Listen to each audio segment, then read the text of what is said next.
آج ہمارے ناظرین کو یہ بات بتائیں گے کہ جنات کے حملے کیوں ہوتے ہیں اور ان کے حملے سے کیسے بچا جا سکتا ہے. تو کچھ چیزیں اگر آپ کے ذہن میں تو آپ وضاحت فرمائیں. اور کیا ایسا کرے کہ پر ہو ہی نہ. بالکل میرے ذہن میں یہ چیز آتی ہے کہ سب سے پہلی چیز جو کہ انسان کو اہتمام کرنا چاہیے وہ ہے 5 وقت کی نماز. یہ بات تو بالکل صحیح کہا آپ نے. کیونکہ اگر کوئی انسان جب 5 وقت کی نماز کا اہتمام کرتا ہے تو وہ انسان اللہ کی حفاظت میں ہو جاتا ہے. بے شک. اور اللہ کے نبی نے فرمایا بھی ہے کہ الصلاۃ عماد الدین، نماز دین کا ستون ہے. نماز یہ ایک اہم چیز ہے. عام طور پہ جو ہمارے جو مریض ہوتے ہیں وہ کیا کرتے ہیں کہ جب وہ لوگ جب پریشانی کا شکار ہوتے ہیں اور جب وہ لوگ پریشانی میں مبتلا ہوتے ہیں تو سب سے پہلی چیز وہ اللہ کو بھول جاتے ہیں اور یہی خطرناک چیز ہے.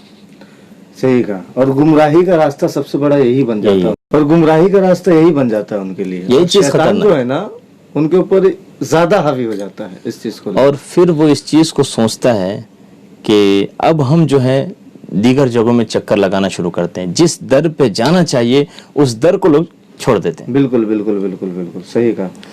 وہ تو ولیوں کے دروازے جاتے ہیں، ولیوں کے گھر جاتے ہیں، لیکن جس نے سارے کائنات کو بنایا اس کا دروازہ بھول جاتے ہیں. یہ چیز میں نے دیکھا ہے. یقیناً اولیاء کرام جو ہے یہ یقیناً یہ ہمارے دلوں کی دھڑکن ہے اور ہم ان سے جو بےحد محبت کرتے ہیں. ہمارا ایمان ہے کہ جو ولی کو نہ مانے وہ مسلمان نہیں ہو سکتا. بے شک بے شک بے شک. لیکن اس کے باوجود ہم اس بات کو بھی جانتے ہیں کہ اولیاء کرام بھی اللہ سے مانگا کرتے تھے. بے شک. یقیناً اولیاء کرام کی برکت سے اللہ ہماری دعاؤں کو قبول کرتے ہیں.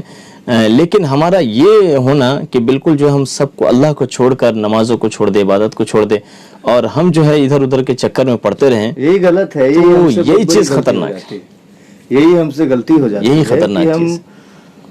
یہ سب چکروں میں اللہ سے دور ہو جاتے ہیں جس کی وجہ سے شیطان کیا ہوتا ہے ہم پہ اور حاوی ہو جاتا ہے. اور قرآن کریم مضبوطی اختیار کر لیتا ہے ہمارے اوپر. اور قرآن کریم میں اللہ نے یہ بات بھی فرمائی وَمَن يَعْشُ عَن ذِكْرِ الرَّحْمَنِ نُقَيِّضْ لَهُ شَيْطَانًا فَهُوَ لَهُ قَرِينٌ کہ جو شخص زندگی گزارتا ہے وَمَن يَعْشُ عَن ذِكْرِ الرَّحْمَنِ رحمان کے ذکر سے ہٹ کر، اللہ مَن يَعْشُ عَن ذِكْرِ الرَّحْمَنِ نُقَيِّضْ لَهُ شَيْطَانًا تو ہم اس کے لیے ایک شیطان مسلط کر دیتے ہیں. اللہ فَهُوَ لَهُ قَرِينٌ بس وہ اس کے ساتھ لگا رہتا ہے. تو اس میں ایک بڑا پوائنٹ یہ سمجھ میں آیا کہ جنات اور شیاطین اس شخص کے پیچھے لگتے ہیں جو اللہ سے ہٹ جاتا ہے. بے شک صحیح کہا آپ نے. تو لہٰذا میں ناظرین سے گزارش کرتا ہوں کہ جو حضرات بھی دیکھ رہے ہوں گے، میں خاص طور سے گزارش کرتا ہوں کہ بھئی پہلا جو پوائنٹ ہے اگر ہم ان چیزوں سے بچنا چاہتے تو ہم 5 وقت کی نماز کا اہتمام کریں. بالکل بالکل بالکل اور صحیح کہا آپ نے. کچھ باتیں اب اور دوسری چیز یہ ہے کہ ایک تو حضرت نے کہا کہ نماز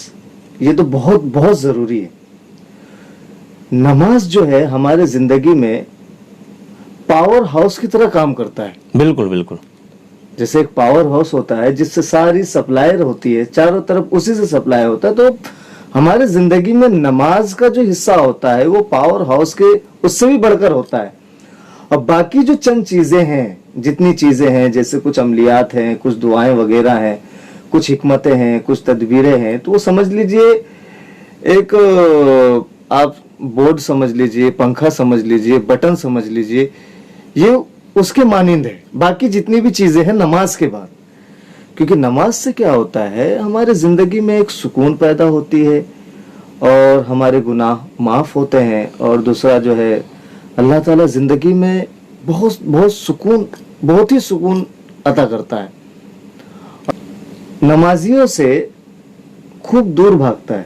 جنات کے حملے اکثریت جو ہے پائے جاتے ہیں وہ ہمارے بیت الخلاء میں.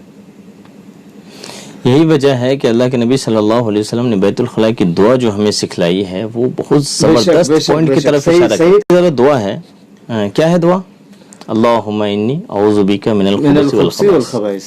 ہمارے ناظرین اس دعا کو تو پڑھتے ہیں، ماشاءاللہ ہمارے ناظرین پڑھتے ہیں اس دعا کو، اور لیکن اس کے باوجود ہم سمجھتے نہیں ہیں کہ اس میں مانگا کیا گیا ہے.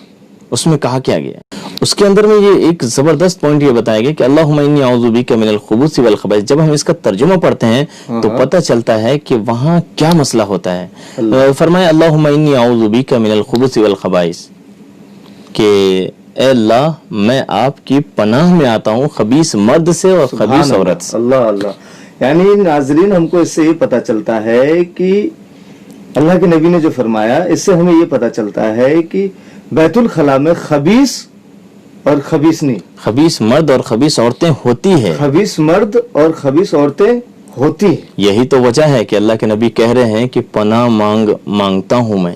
یعنی ہمیں سکھایا ہے پناہ مانگ. تو مطلب یہ کہ وہاں پر ہے، وہاں پر ہے. اس سے یہ ثابت ہوتا ہے بالکل، اس سے جو وضاحت ہو جاتی ہے کہ وہاں پر یہ چیزیں موجود ہوتی ہیں. اور یہی وجہ ہے کہ پھر یہ بھی کہا گیا ہے کسی جگہ روایت میں یہ بات بھی آئی ہے کہ اگر کوئی انسان اس دعا کو پڑھ لیتا ہے، اس دعا کو پڑھ لیتا ہے تو اللہ رب العزت اس کے درمیان اور خبیث کے درمیان ایک پردہ ڈال دیتے ہیں، جس کی وجہ سے خبیث اسے دیکھ نہیں سکتا، اور جب دیکھے گا نہیں تو نقصان نہیں پہنچائے گا. سبحان اللہ سبحان اللہ. تو یہ ایک بڑا فائدہ ہوتا ہے دعاؤں کا. اتنا بڑا فائدہ ہے جی بالکل، اور جو کہ ہم پڑھتے نہیں ہیں، جو پڑھتے ہیں لوگوں کو یاد ہی نہیں ہے. اور یہ بہت زیادہ ضروری ہے. ہمارے ناظرین سے میں گزارش کرتا ہوں کہ آپ سب جو ہیں اس دعا کو سیکھیں. کتنی آسان ہے. اللہم انی اعوذ بک من الخبث والخبائث. اور دوسری بات یہ ہے کہ بیت الخلاء میں جب جائے تو سر ڈھانک کے جائے. ہاں یہ بھی ایک بہت زبردست پوائنٹ ہے. ہاں عام طور پر لوگ یہ غلطی کرتے ہی نہیں ہیں، اور اکثر ساتھی ایسا کرتے ہیں، کبھی جلد بازی میں ہوں. اسی طرح سے ہماری ماں اور بہنیں ہیں، وہ جلد بازی میں ہوتی ہے اور کبھی سر لیکن مردوں کا بھی مسئلہ الگ ہے. مردوں کا بھی مسئلہ الگ ہے. مرد بھی نہیں لیتے ہیں، مرد بھی جو ہے اس سلسلے میں بے احتیاطی کرتے ہیں اور وہ کوئی کپڑا بھی نہیں رکھتے. بالکل ٹھیک ہے، اگر ہمارے پاس ٹوپی نہیں ہے تو ہم کوئی کپڑا رکھ لیں، رومال سے لیکن ہمارے بہت سارے ساتھی ایسے جو سمجھتے نہیں ٹوپی ضروری ہے. ہاں یہ ایک بڑا مسئلہ ہے اصل میں، لیکن یہ غلط بات ہے. حالانکہ اس کی اجازت ہے، کوئی بھی کپڑا ہم رکھ سکتے ہیں، کوئی بھی کپڑا ہم رکھ سکتے ہیں. سر ڈھکنا چاہیے، بال نہیں دکھنا چاہیے، بس اور کچھ نہیں. یہ چیز اصل ہے. تو یہ چند اور نکلنے کی بھی دعا ہے. اچھا، نکلنے کی بھی دعا ہے. بہت سارے ہمارے ساتھی جاتے ہیں تو وہ دعا بھی نہیں پڑھتے، نکلنے کی بھی دعا نہیں پڑھتے. اچھا، باہر آ کر وہ دعا پڑھنے کی، وہی نکلنے کی دعا. تو یہ مطلب نہیں کہ ہم اندر پڑھ لیں. ہم اور ایک چیز میں آپ کو اور بتا دوں کہ ہم جب داخل ہوتے ہیں تو بائیں پاؤں سے ہم داخل ہوں. ساتھی اس سلسلے میں بھی بے احتیاطی کرتے ہیں. ہاں، کہ وہ کبھی وہ یہ نہیں دیکھتے کہ ہم کس پاؤں سے ہمیں داخل ہونا ہے، سیدھے سے یا الٹے سے. اور جب ہم باہر نکلیں تو دائیں پاؤں سے ہم باہر نکلیں، سیدھے پیر سے جو ہے ہم باہر نکلے اور یہ دعا ہم پڑھیں، غفرانک الحمدللہ الذی اذھب عنی الاذی وعافانی. غفرانک، اے اللہ ہمیں معاف کر دیجیے، اے اللہ میں آپ سے معافی چاہتا ہوں. الحمدللہ الذی اذھب عنی الاذی وعافانی. تمام تعریف اس اللہ کے لیے جس نے مجھ سے تکلیف کو دور کیا اور مجھے عافیت بخشی. یقیناً ہم ذرا سوچے کہ وہ چیز جو ہمارے پیٹ کے اندر میں موجود ہے، اگر اس کے خروج کا نظام نہ ہو تو ہماری کیا زندگی ہو.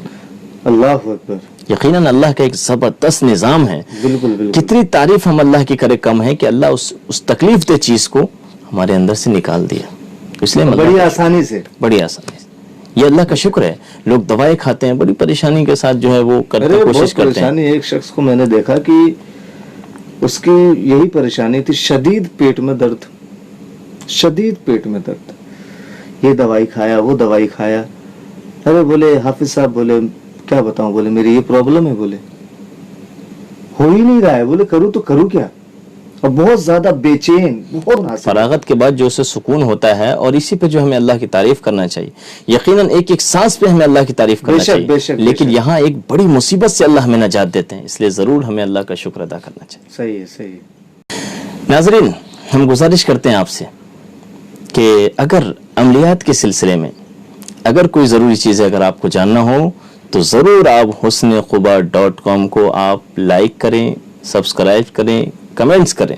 اور ناظرین، اگر آپ کو مسئلے مسائل، دین کی معلومات اور کوئی بھی مسئلہ ہو جو آپ کو سمجھ میں نہ آئے، چاہے چھوٹا مسئلہ ہو چاہے بڑا مسئلہ ہو، تو آپ قاسمیڈائری.com چینل کو سبسکرائب کریں، لائک کریں، اور جو بھی مسئلہ ہو اس پہ آپ کمنٹس کر کے حضرت والا سے آپ پوچھ سکتے ہیں، اور انشاءاللہ آپ کو اس کا جواب جلد سے جلد ملے گا. ناظرین، ایک اور گزارش اس ویڈیو کو ضرور آپ خود بھی دیکھیں، اپنے دوست احباب میں پہنچائیں اور اس کو زیادہ سے زیادہ جو ہے شیئر کریں۔ ناظرین، اس سلسلے کی اور بھی دیگر بہت ساری ویڈیو اور بہت ساری ضروری گفتگو آپ حضرات کے سامنے آنے والی ہے۔ آپ روز اہتمام کے ساتھ آپ حسنقبا.com قاسمیڈائری.com کو ملاحظہ فرمائیں۔